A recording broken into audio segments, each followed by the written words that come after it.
ഈശോ മിശിഹായ്ക്കും സ്തുതിയായിരിക്കട്ടെ. ഉണ്ണീശോയ്ക്ക് സമ്മാനങ്ങൾ കൊടുക്കാൻ പോവേണ്ടേ? ഉണ്ണീശോയ്ക്ക് എന്നും സമ്മാനങ്ങൾ കൊടുക്കാൻ മറക്കരുത്. ഉണ്ണീശോടൊപ്പം ഇന്ന് നമ്മൾ 10ാം ദിവസമാണ്. എവിടെ നോക്കിയാലും നക്ഷത്രങ്ങൾ. വാനിലും വീടിന്റെ ഉമ്മർത്തും പള്ളിക്ക് മുകളിലും കടത്തിണ്ടയിലും എല്ലാ നക്ഷത്രങ്ങളുണ്ട്. അസാധ്യമായ കാര്യങ്ങൾ ധീരതയോടെ ചെയ്യുന്നവരെയാണ് നമ്മൾ സ്റ്റാർ എന്ന് വിളിക്കുന്നത്. വഴി തെറ്റി പോകുന്ന ഒരു യാത്രയെ പുൽക്കൂട്ടിലേക്ക് നയിച്ചതാണ് നക്ഷത്രം സ്റ്റാർ ആയത്. നിങ്ങളുടെ വെളിച്ചം അവരുടെ മുന്നിൽ പ്രകാശിക്കട്ടെ എന്ന് അവൻ പറഞ്ഞതിന്റെ പൊരുൾ സ്റ്റാർ ആകുക എന്നത് തന്നെയാണ് ക്രിസ്തുവിലേക്ക് നയിക്കുന്ന ഒരു ചൂണ്ടുപലകയായി നമുക്ക് മാറാം. കൂട്ടുകാരെ, ഇന്ന് എന്താണ് ഉണ്ണീശോയ്ക്ക് സമ്മാനമായി കൊടുക്കുക? ഉണ്ണീശോയ്ക്ക് ഒരു കൽപ്പന നൽകി നമുക്ക് ഉണ്ണീശോയെ ആനന്ദിപ്പിക്കാം.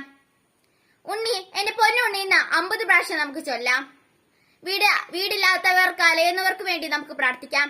നാളെ പുതിയൊരു സമ്മാനമായി വരുന്നത് വരെ ബൈ.